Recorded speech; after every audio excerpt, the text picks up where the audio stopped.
some man there seated somewhere in Nkandla then unduly benefit. If Zuma have opened his party, call it a Jacob Zuma party, Umsholozi party, Umshiniwami party, or even Gupta party for that matter, I can tell you the ANC in KwaZulu-Natal would have respected his democratic right. But because the man knows that he's not popular as he claims, he's not a celebrity or whatever popularity he has, it is as a result of the ANC and what the ANC is. He wants then to expropriate our name without compensating us. In 2008, former President Jacob Zuma in the Parliament of South Africa, he said that, I quote, "That's why we'll rule until Jesus comes back." In other words, he meant to say that the ANC will be in power until Jesus Christ comes back. He made this statement after there were a lot of corruption allegations which was put in his behalf and the entire ANC organizations. Today, as you all know by now, that President Jacob Zuma is no longer doing part of the ANC, not only because he was suspended from the ANC, but because he made his own choice by not voting for the ANC or campaigning for the ANC. So he chose to have another political party which was a partner to the ANC, and he had to go and choose this political party so that he can campaign for them and give them their votes. And as things are standing so far, until I'm being proven wrong, President Jacob Zuma is the one who will be representing this political party called by the name of Mkhonto Mzwide, MK. Just because President Jacob Zuma had made this choice to go ahead and campaign for another political party which is not the ANC, of course this has raised an open war, and we are left only with one question to ask: why do they want to destroy Jacob Zuma? Why are they afraid of Jacob Zuma? Of course, you might be saying that, no, maybe I'm referring to the ANC. Perhaps it is them. But is it only the ANC who want to see the Jacob Zuma being down? Is it only the ANC who want to destroy Jacob Zuma? Or should I say, is it the ANC who's scared of Jacob Zuma? Well, we're going to find out in this video. But we should try at least to extend our mind behind all this and try to understand, how did all this happen? How did we get to this point? How possible is it that someone like a Jacob Zuma, who have a very beautiful story in the ANC, have to leave the ANC in order for him to go and start campaigning for another political party which is not the ANC? We are talking about the man who had good history in the ANC, who was #1 defender of the ANC. I read something in the newspaper where one comrade who has been respected for a long time saying that the alliance is dead.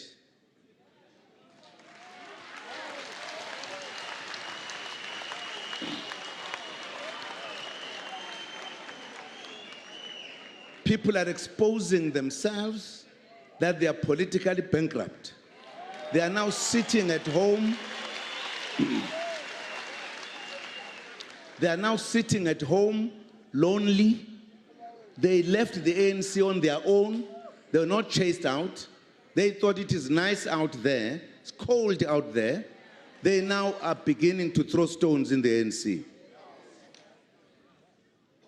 Criticize the party, criticize COSATU, criticize the ANC.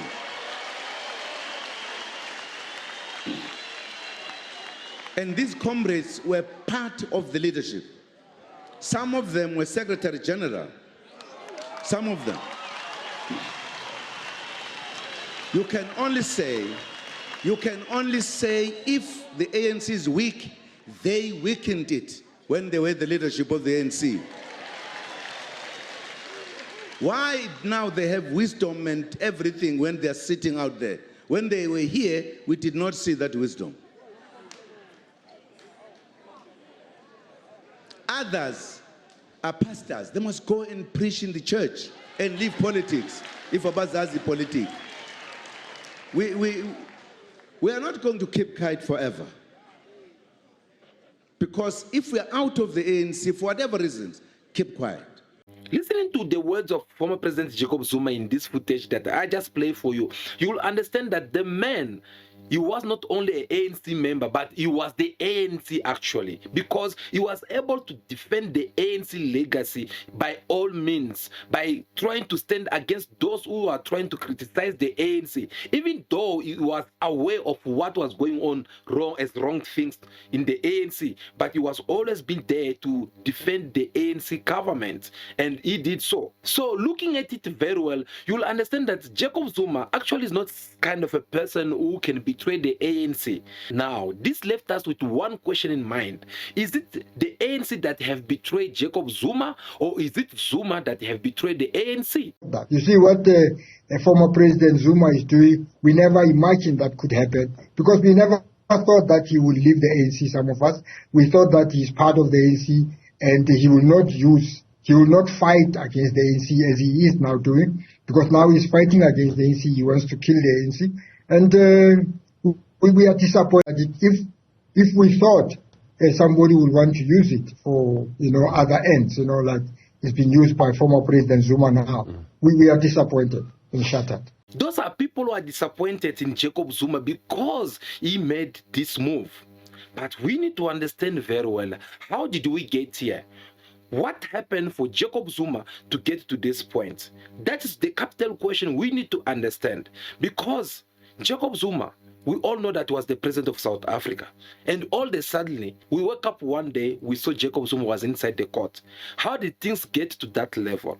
There is a lot to say about this. But in order for you to understand something, I want you to pay attention to this video. This was Jacob Zuma, the time he used to be a president of South Africa, and he was in the parliament, whereby he have to lecture or give a history lesson to the DA and the Africans who were seated in the parliament, who kept on trying to pull him down as the president of the Republic of South Africa by putting different corruption against him and forgetting of what they have done to the people of South Africa. President Jacob Zuma, who have to come and try to relate a small history about South Africa, how they managed to get to this so-called democracy that's been existing for all these years. I had to give a history of this country, and the history is history. History has chapters, painful chapters, wonderful chapters. But it is history. When I said, when Jan van Riebeeck landed in the Western Cape, our problems began, is a historic fact.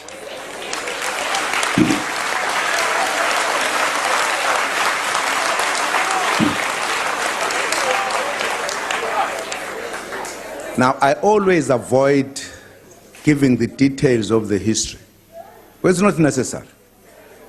When he landed, there were residents here, in this very city, who were established here. The Cohen son. They were living here, and they welcomed him warmly.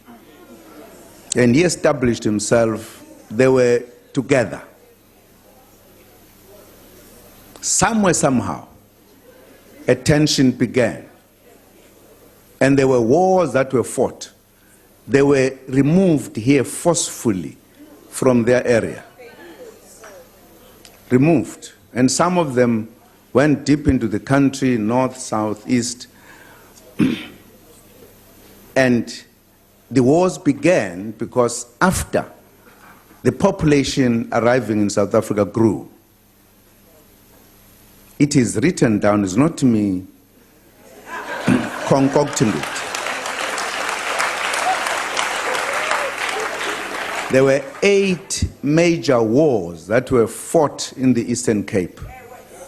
I didn't write that. We are not counting other small wars. 8 major wars. There was a great track from here when there was a quarrel between the Afrikaners and the British. As a history of this country, there was an establishment of 4 republics, 2 belonging to the British, 2 belonging to the Afrikaners. When all of this was done, the blacks were not consulted, even the establishment of the republics.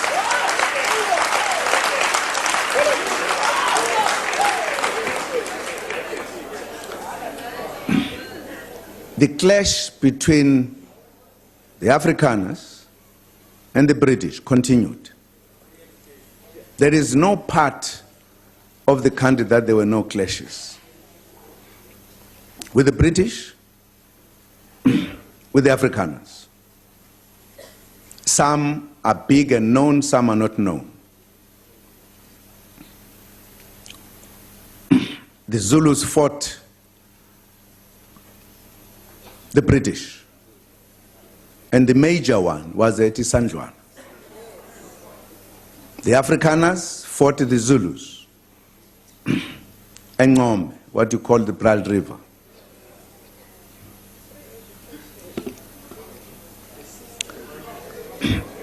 And the British, the Afrikaners discovered, as they call it, the discovery, they actually came across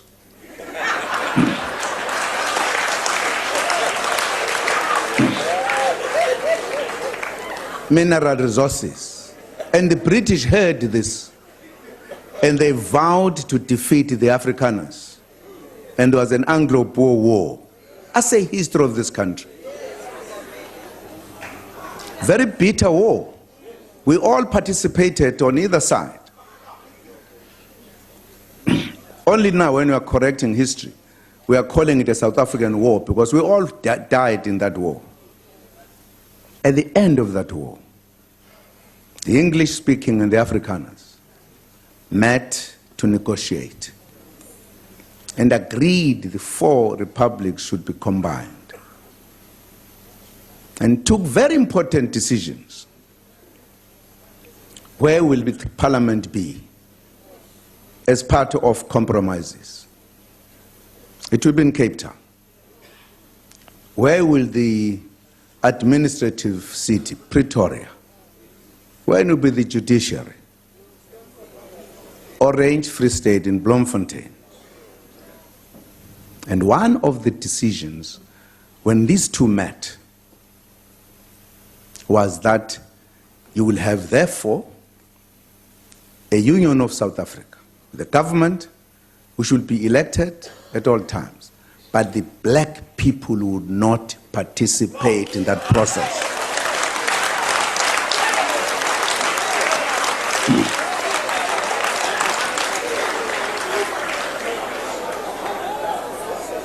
It was that decision,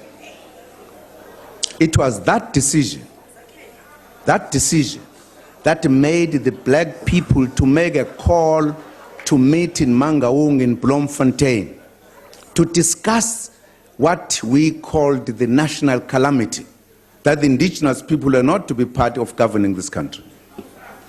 Very bad decision on an important decision of uniting the four republics.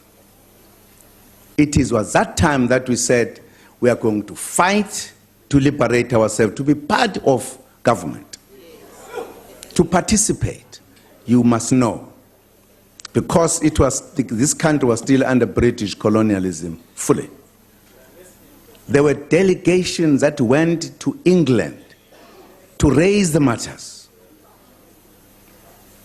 We did not want to fight. We wanted to be part of the process to govern this country.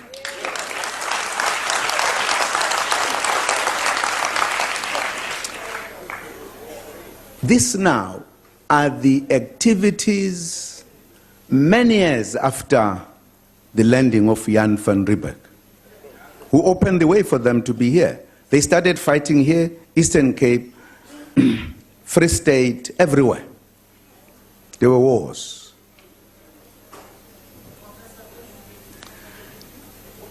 And again, after many years, we said, but what type of a country do we want? Because we must be clear, if we say we want a non-racial South Africa, what are we talking about? That's why the meeting in 1955, wherein everyone in this South Africa, including government, was invited. to say what type of a country do we want. And that's why the Freedom Charter is important, because that's when we molded this country we have today. A democratic, prosperous country.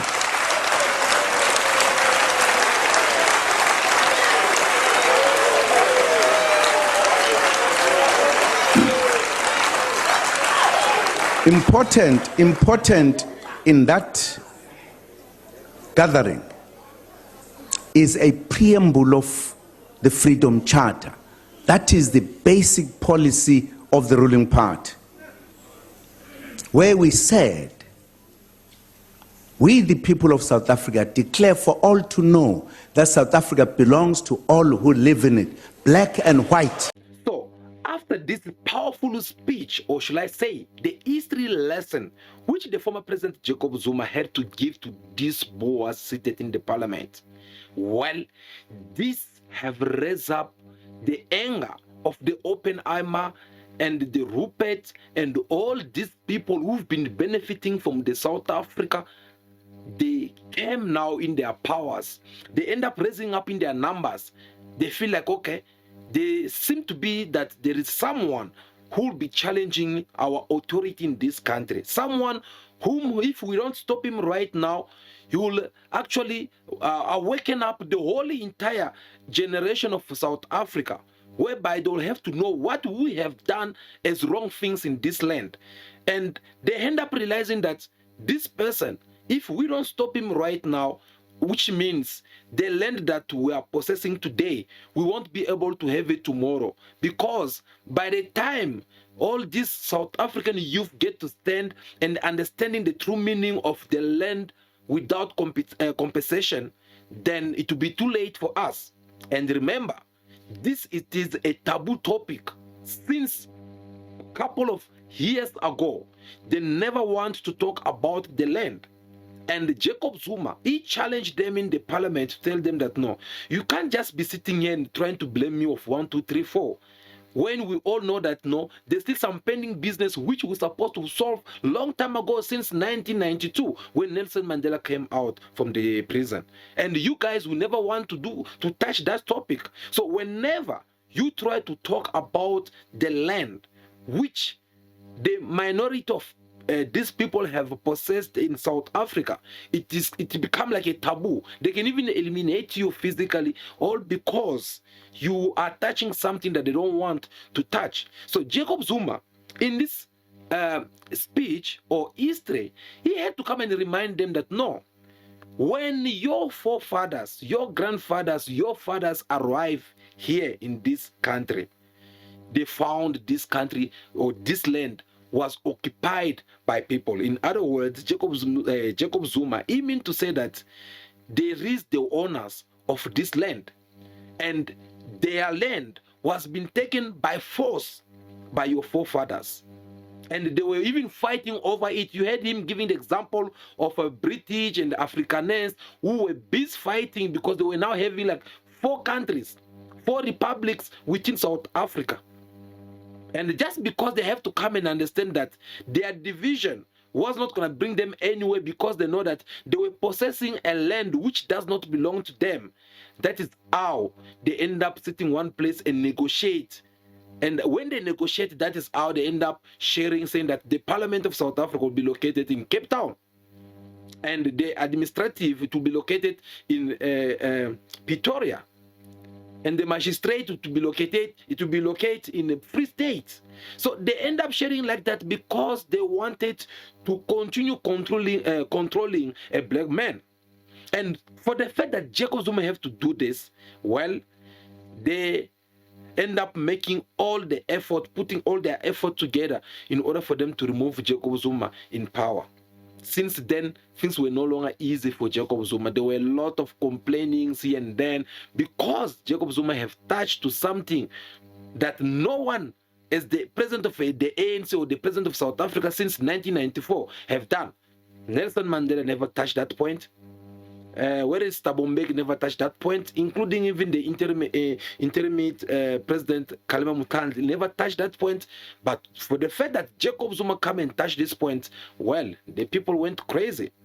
So they did all they could have done, and they were putting pressure on Jacob Zuma to resign from the office, not by telling him officially saying that, no, we are making you resign from the office all because you touched a taboo topic by reminding us of on how we get this land in South Africa, but they came up with something else of accusing Jacob Zuma of corruption. Jacob Zuma did not also want to resign. Jacob Zuma, he said him resigning, it was like he's giving up to the oppressors system which they want to destroy each and every black person who can come and speak the truth. Jacob Zuma, he had the courage also to challenge them, saying that no, he's not going to resign. Some chamber from outside of this country also demanding that the president must go. Some chamber, I just forgotten from which country, but there was a chamber that said so. And some big business who said so. And I realized it's more the time I will never on my own resign.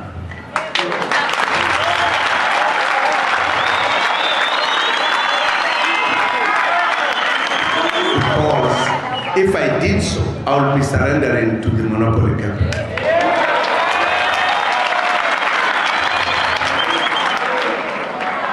Because I asked, what is it that I've done wrong? I've asked those who have talked to me, tell me, what is it that I've done wrong? And when I ask them, they run out of the answers. The only thing that has happened is that the narrative, the repeating of corruption. Jacob Zuma refused to resign from the office because he did not want to give up, because he felt like he was going to give up on the white monopolicalism, and he had to refuse and resist against them. And the man believed that he did not do nothing wrong. So he kind of like understand very well what these people they were up to. He understand that the problem is not all about Kantla. You know, some people who could not pronounce Kantla, they've now learned Nkandla, Nkandla, Nkandla, hey, hey, hey. Even if you tell them the Nkandla report is being processed, is going to come. I mean, 3 investigations have been made. Nkandla, even if we are discussing very serious matters, I mean, stand up, point of order. Yes, Nkandla, Tick was a George Cook. Hey.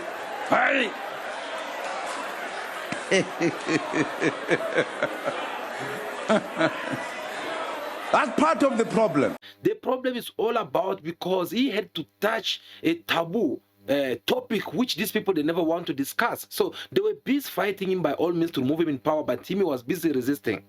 Now, this is where Jacob Zuma or anyone who's clever is supposed to understand all this by thinking that, okay, if these people they want to put Jacob Zuma down, all because he talk about the land and how the land was shared or taken away from South Africans, which means if we give up Jacob Zuma, then these people don't have control on us, which means even if the ANC have to choose another president, that president will become like their puppet president, whereby you can do everything you want to do, but don't ever touch on this part of the land without compensation. If you touch it, you'll find yourself also out of the office as they were trying to do with Jacob Zuma. So the ANC, instead of them understanding that, they were not there. Instead, they tried to resist a little bit, but they received some pressure from inside, and they are trying to remind them already on how things are supposed to be done, or how things they were doing them all this time. So they kind of like asking the ANC to remove Jacob Zuma in power. And in order for them to remove Jacob Zuma in power, they have also to use someone else. And that is how President Cyril Ramaphosa came in the picture. Because remember, President Cyril Ramaphosa back then used to be the deputy president of the ANC. So obviously, he had to receive some also proposal which were coming from in behalf of these people, telling him that, no, look, why are you trying to defend a man whom you will be replacing very soon? So help us to remove him in power, then you can come and take over. Of course, that is how the ANC, they went and put now pressure on Jacob Zuma. Do you guys still remember during that time how the ANC end up turning their backs against Jacob Zuma? And they went all the way telling Jacob Zuma that, no, look, listen, we got your back. So all we have to do here, let's protect our dignity as the ANC government, as the ruling party in South Africa. So there's no need for you to stress. You can resign from the office, leave the office. The person who's going to replace you, he will be from the ANC. Therefore, you'll be well protected. After you left here, we'll make sure that no one will touch you, no one will take you to the court and anything like that. Just because the President Jacob Zuma, who had to leave the office because he was under pressure, including from the people who are within his own organizations, Jacob Zuma was left without no choice than to resign. I have therefore come to the decision to resign as President of the Republic with immediate effect. Even though I disagree with the decision of the leadership of my organization, I have always been a disciplined member of the ANC. As I leave, I will continue to serve the people of South Africa as well as the ANC, the organization I have served all of my life. Now that President Jacob Zuma, he had left the office as the President of the Republic of South Africa, we slept one day and wake up in the morning, we saw President Jacob Zuma appearing inside the magistrate court with a couple of allegations which was put toward him. And these allegations were put not by the EFF members as the black people of South Africa, were not put by Kalati or Indians. No, instead it was put by Afrikaners who were representing the DA. Remember again, to the speech which the former President Jacob Zuma had given in the parliament, where he was giving the history or teaching the history to the member of the parliament who were seated there in behalf of the DA about the land and on how they arrive in and they possess the land, and then trying to remind them that, no, if this have to continue like this, then we should be talking about land without compensation, so that the land should go to the majority and not to minority. Now, these are the same people who came very harsh on him, because they've been looking for him all this time, but they never get a chance. Now that they get a chance, to put hands on Jacob Zuma. Of course, they were waiting for him to leave the office as the President of the Republic of South Africa, so that they will come and take him. Now that Jacob Zuma appeared inside the court, we were all expecting to see on how the ANC is supposed to come in order for them to protect the Jacob Zuma, because he's one of them. But unfortunately, that was not the case. To make story short, because I don't want to go in more details about what happened in court and whatsoever, because we also how Zuma was sent in jail for 1 year and he came up, he appealed on this, and until today, Zuma is still inside the court, because Zuma, he was sacrificed. Yes. So after Zuma realized that he was sacrificed, he had to write even a letter to the current president of South Africa, President Cyril Ramaphosa, asking him to play his role as a president of the country, as number one head of the state in Zuma's matter, because according to the constitutions, President Ramaphosa has something to say to whatsoever has happened to any former president of South Africa, whether the case is inside the court or not. He can give him that humility. And unfortunately, Jacob Zuma did not receive that humility. That is how you guys end up finding Jacob Zuma taking President Cyril Ramaphosa to court. And he took him to court. Why? Because he was telling the court that no, this person have his responsibility as the head of the state to protect me against certain things and give me some humility. Unfortunately, President Cyril Ramaphosa did not do that. And here, it's what we see in the cameras. But behind closed door, or if we have to analyze with you together, you'll understand that before President Jacob Zuma left the office, they had a certain kind of an agreement which they had with, is it S. Magashule? And no, not S. Magashule, it was Paul Mashatile and President Cyril Ramaphosa, because President Cyril Ramaphosa, remember I said he used to be the deputy president when Jacob Zuma was the president of the ANC and the president of South Africa. And Paul Mashatile used to be the secretary general as Fikile Mbalula in our days. So they had a certain kind of an agreement which they had agreed that no, you can leave the office, but we're still going to make sure that everything goes well for you. But now that the man is facing the challenge inside the courts, and he look around, he could just find himself with a couple of supporters outside the court protesting and supporting him, but he could not see any of the ANC member. Instead, they went on and make a certain rule of saying that no one should, if there's any ANC member who's already being inside the court, no one should not interfere, and then they will be suspended from all the activities until they come out from that court clean. For what reasons? Of course, its own time will tell. But looking at it, obviously, it was a way that the ANC leadership had to sacrifice the president, former president Jacob Zuma. So all these things, when they it's seated like that, President Jacob Zuma, he did not take it more easy. It was a very painful for him and very disappointing for him. So he kind of like feeling like, okay, I'm being abandoned. But good luck for him. He had still had that supporters among the ANC members. I'm talking about the ANC from KwaZulu-Natal, ANC from different part of our province, Free State, for example. Also, they were there supporting him. And we also how these ANC members manifest their support the moment when former president was entering in the Nazareth 55th ANC conference, and the current president of Republic of South Africa, President Cyril Ramaphosa, was busy giving his speech, and President Zuma walked in. We also what happened that day.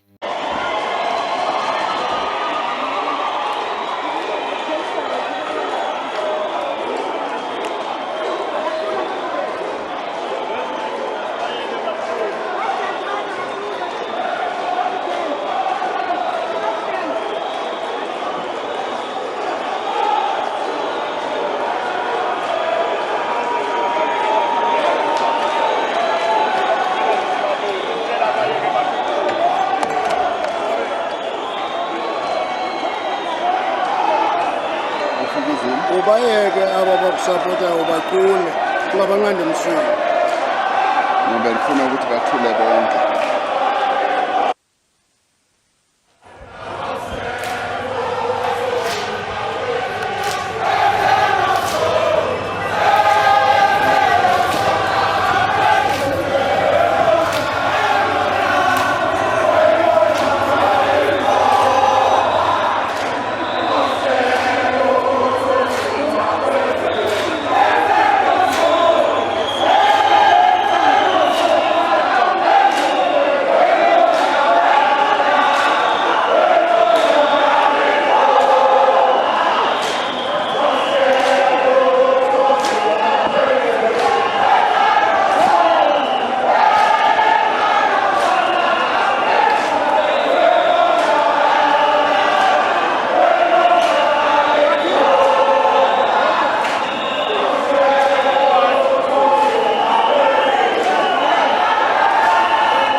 Thank you, comrades. Thank you. Thank you.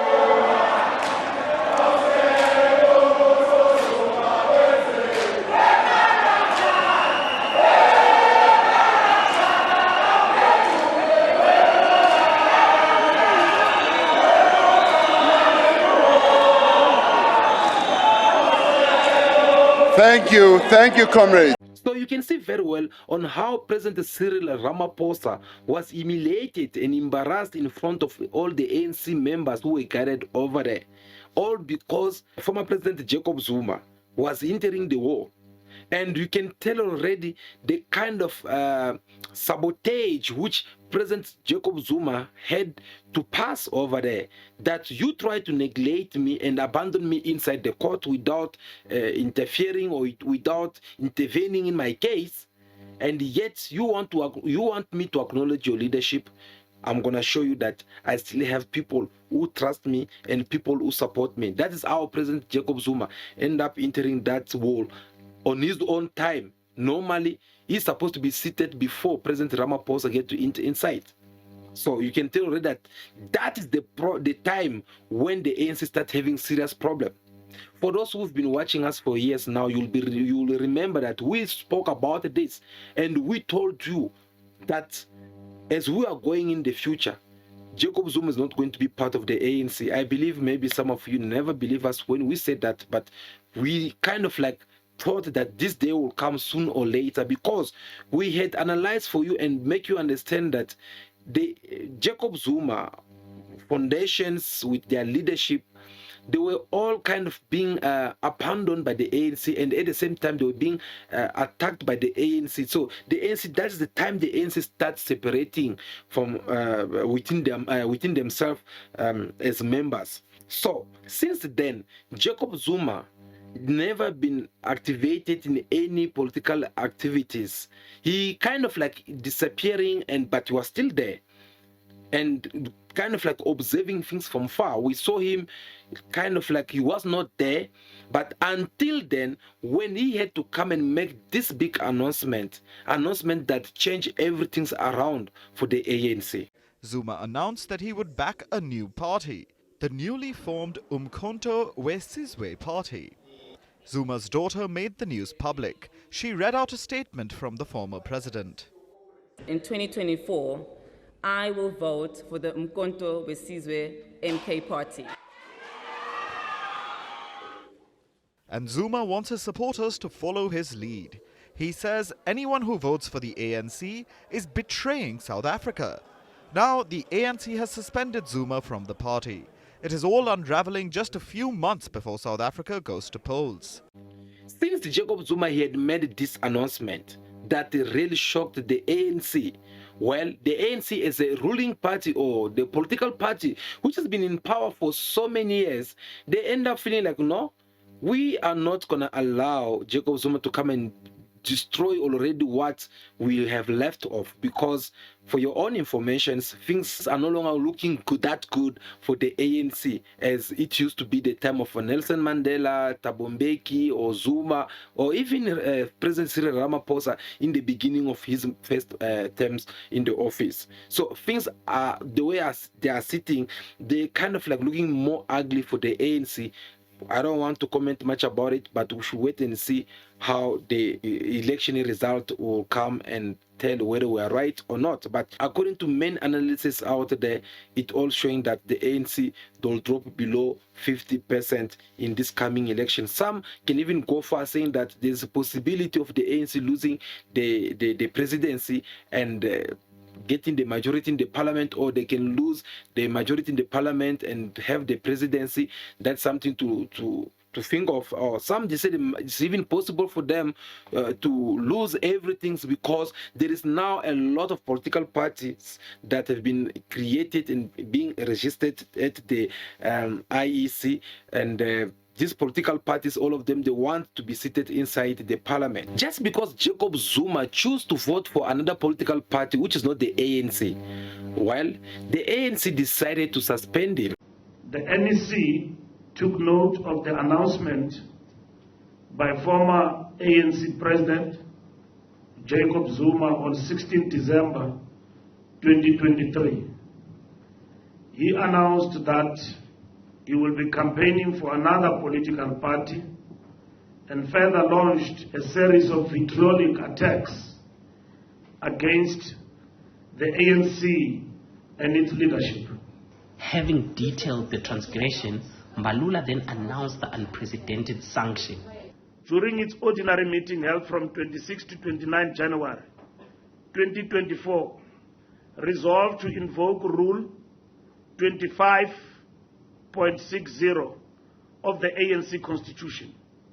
I quote, "If justifiable exceptional circumstances warrant an immediate decision of temporary suspension of a member without eliciting the comment or response of such member, the NEC concluded that exceptional circumstances exist to justify and warrant an immediate decision to suspend former ANC President Jacob Zuma." There's no regret. We took the decision as we decided that we should move in that direction, and the remission was a generalized remission.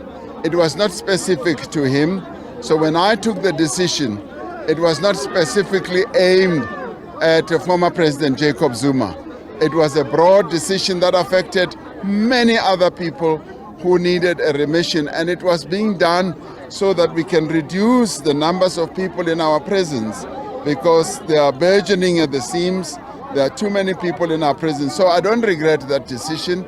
And what is happening with the IEC case is what happens in politics and state governance issues, and we handle it as we move on. So the ANC could not allow the MK to go ahead and give Zuma all the votes that Zuma needs in order for him to go back in the parliament.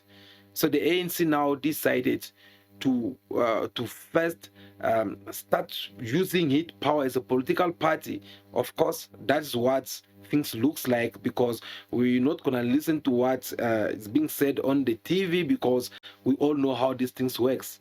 Because when you see an independent organization such as the IEC, they are taking Jacob Zuma, removing Jacob Zuma in the process of not being elected. Of course, this must say something, and that's what they did. They took Jacob Zuma to court. They removed Jacob Zuma from not being part of these elections, and Jacob Zuma have to take them to court.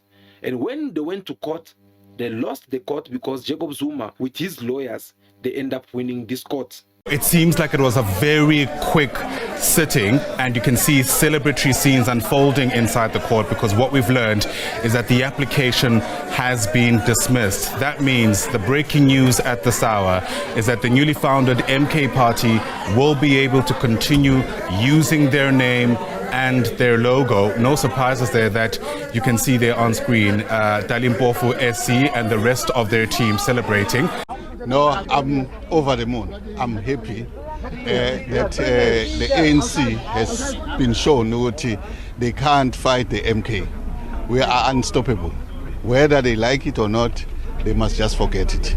We have won with cost, which is what we've been looking for even before. It didn't happen, but this time we got it. So after Jacob Zuma managed to win this court case, this sounds very interesting. The ANC decided to take the MK to the court. The MK, in response, they have to say this. No, they can appeal, no matter how many times they want to appeal, but we'll still win it, because they've got no facts. They were just trying. They were trying to disturb us for our good cause to win the elections. People want to see the MK cracked. It will never crack. Now you might ask yourself to know what happened to all the supporters that we saw supporting Jacob Zuma in the ANC 55th Conference Center during the time when President Ramaphosa was busy giving his speech. Are them still within the ANC, or they have left with Jacob Zuma? Well, things are not looking that good, because if all these supporters they were still in the ANC, I don't think the ANC will have that courage to go and take the MK to court. The problem here is now all about positioning, because the ANC, they have understand that us losing the MK, or us letting go of the MK with Jacob Zuma, we have lost a couple of supporters, especially at KwaZulu-Natal. So they're kind of like doing everything in their powers to make sure that they don't lose all the remaining supporters of the ANC who are in the at KwaZulu-Natal or any other part of South Africa. And you will see in this video the ANC KwaZulu-Natal spokesperson who had to come also and give this message addressing to former President Jacob Zuma. The ANC in KwaZulu-Natal would really have no problem with Mr. Zuma if he were to open any political party. It's his right, his constitutional right to do so. But Mr. Zuma is not doing so as a person. He wants to ride on the wave thrust of the ANC popularity and appropriate it for his benefit without compensating the ANC. That is why, for example, the old man has been saying, I remain the ANC member, I'm still part of the ANC, we want to fix the ANC, which is absolutely nonsense, to be honest. Mr. Ndebele, I must jump in there because your critics have said, well, you disbanded the MK, and now you're the same people that are claiming it's a part of your heritage. It's chicken psychology for those who have said that. The activities of MK as an active arm wing needed to be disbanded or needed not to continue and operate. The reason being, we were now in a democratic country. There was no government that we needed to overthrow. But does that mean it's no longer part of the history and heritage of the ANC? It does not. It remains the history and the heritage of the ANC. For example, what makes us to fight this is that it becomes impossible to celebrate the ANC achievement without mentioning the history of MK. And when you mention the history of MK, some man there seated somewhere in Nkandla then unduly benefit. If Zuma have opened his party, call it a Jacob Zuma party, Umsholozi party, Umshiniwami party, or even Gupta party for that matter, I can tell you, the ANC in KwaZulu-Natal would have respected his democratic right. But because the man knows that he's not popular as he claims, he's not a celebrity or whatever popularity he has, it is as a result of the ANC and what the ANC is. He wants then to expropriate our name without compensating us. So guys, tell me, there are some rumors, certain people that are saying that all this blame, they have to put it on Fikile Mbalula. Now the question is, does Fikile Mbalula deserve to be blamed for all this? Because he's the current Secretary General of the ANC. Did Fikile Mbalula commit a mistake by suspending Jacob Zuma from all the ANC activities since Jacob Zuma chose to vote for another political party or to campaign for another political party? Well, whether it is the fact or not, I believe Fikile Mbalula did what he could have done. And he did it believing that it is, since it is the case which is under his leadership, of course, he knows better what he was doing.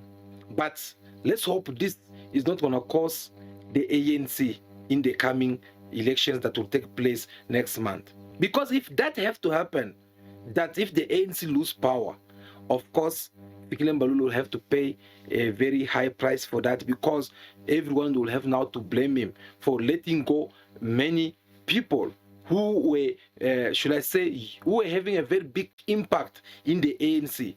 And these people have to go. We're talking about people such as Asma Kashule, Jacob Zuma. There are so many of them, and there's still many more.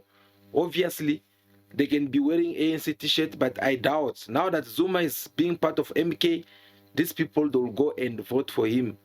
Trust me. They will go and vote for him. And what will happen next now? Obviously, Zuma is in the process of working with, in the coalition with the EFF, and the MTN and these other small parties who never want to work with the ANC or the DA. So what will happen? Only time will tell about that. But guys, the most important things that we should learn about all this, because it was very important to bring you all these details so that we can understand that the move that Jacob Zuma made out of the ANC It's not all because the ANC, they have done 1, 2, 3, 4. No, it's just because the men want to find a easy way to protect himself against the open IMA and the rocket system which they had implanted on place, because they don't want anyone who can come to stand against them, anyone who have to come and remind them on how they repossess the land of South Africa. They don't want anyone who can come and stand on their way. So Jacob Zuma knows very well that since now the ANC are not able to protect him from all this, he needs to protect himself. And how can he protect himself?